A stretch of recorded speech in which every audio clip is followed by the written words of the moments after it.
Bismillahirrahmanirrahim. Assalamualaikum warahmatullahi wabarakatuh.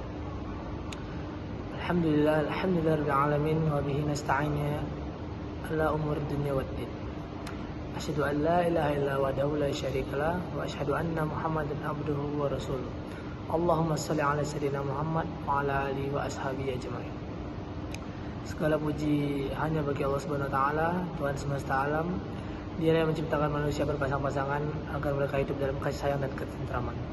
Salawat serta salam tidak lupa pula kita curahkan kepada Nabi junjungan kita Nabi Muhammad SAW yang mengucapkan Allahumma shalli ala sayyidina Muhammad wa ala ali sayyidina Muhammad. Di sini saya akan mempresentasikan hasil makalah saya yang berjudul Perceraian dalam Islam. Baik, di sini saya akan membahas soal latar belakang dulu ya.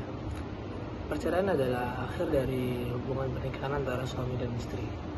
Dalam Islam, talak tidak diperbolehkan talak diperbolehkan tapi dibenci oleh Allah Subhanahu wa taala. Menjadi jalan terakhir bila rumah tangga tidak bisa dipertahankan. Sebelum bercerai, Islam menganjurkan upaya perdamaian agar ikatan suci perkawinan tetap terjaga. Di dalam Al-Quran tertulis di dalam surat An-Nisa ayat 130 menegaskan bahwa jika keduanya bercerai, Allah akan mencukupi mereka dengan karunia-Nya. Yang kedua, ada rumusan masalah. Yang pertama, bagaimana proses penjatuhan talak menurut hukum Islam. Yang kedua, bagaimana keabsahan talak bain kubra menurut pasal 120 kompilasi hukum Islam atau KHI. Yang ketiga, apa pengertian perceraian menurut hukum Islam dan hukum negara. Baik, lanjut poin yang ketiga. Ketiga itu ada tujuan pembahasan. Yang pertama, menjalankan proses dan keabsahan talak dalam hukum Islam dan KHI. Yang kedua itu ada mengetahui syarat, makna, dan hukum perceraian dalam pandangan Islam dan hukum negara. Yang keempat, pengertian perceraian. Menurut Islam, melepaskan ikatan pernikahan atau halul qaid. Dan menurut KHI, ikrar suami di depan sidang pengadilan agama. Sedangkan menurut Undang-Undang Nomor 1 Tahun 1974, putusnya perkawinan karena kematian, perceraian, dan keputusan pengadilan. 5. Dasar hukum perceraian. Di dalam Al-Quran tertulis dalam surat At-Talaq ayat 1, aturan menceraikan istri dengan memperhatikan masa iddah. Yang kedua, dalam Quran surat Al-Baqarah ayat 227, Allah Maha mengetahui keputusan talak. Dalam hadis, talak adalah perbuatan halal yang paling dibenci oleh Allah Subhanahu wa taala. Menurut Undang-Undang Nomor 7 Tahun 1999, perceraian hanya sah jika dilakukan di depan pengadilan. Dan masuk poin 6. Hukum perceraian dalam Islam itu ada 4: wajib, makruh, haram, dan sunnah. Dalam wajib, bila hakim memutuskan karena perselisihan berat, dan haram jika dilakukan tanpa alasan yang jelas. Makruh apabila hukum asal talak. Sunnah bila suami tidak mampu memenuhi kewajiban nafkah istri tersebut. Dan yang ketujuh itu ada macam-macam perceraian dalam Islam. 1. Karena kematian. Otomatis putus karena salah satu pasangan meninggal.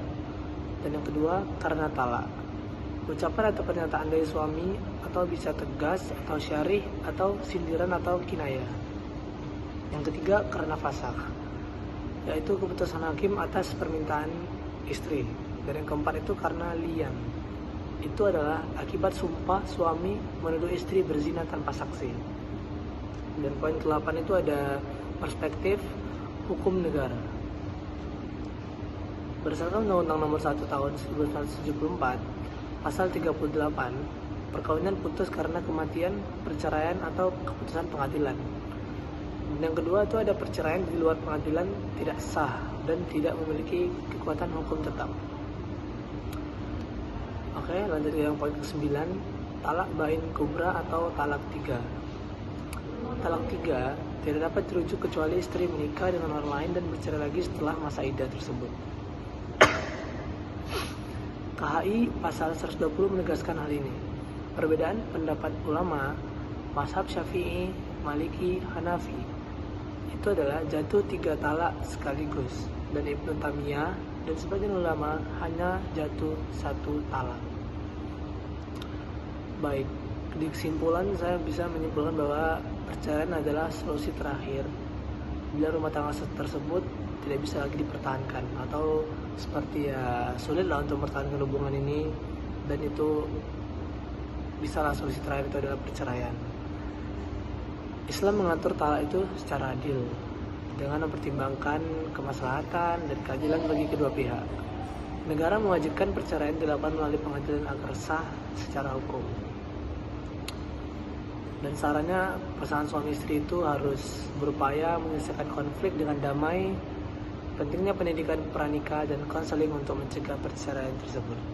Dan juga untuk masyarakat perlu memahami aturan agama dan hukum negara terkait perceraian. Mungkin segitu saja yang bisa saya sampaikan pada presentasi makalah ini. Apabila saya ada salah kata, kekurangan, saya mohon maaf. Assalamualaikum warahmatullahi wabarakatuh.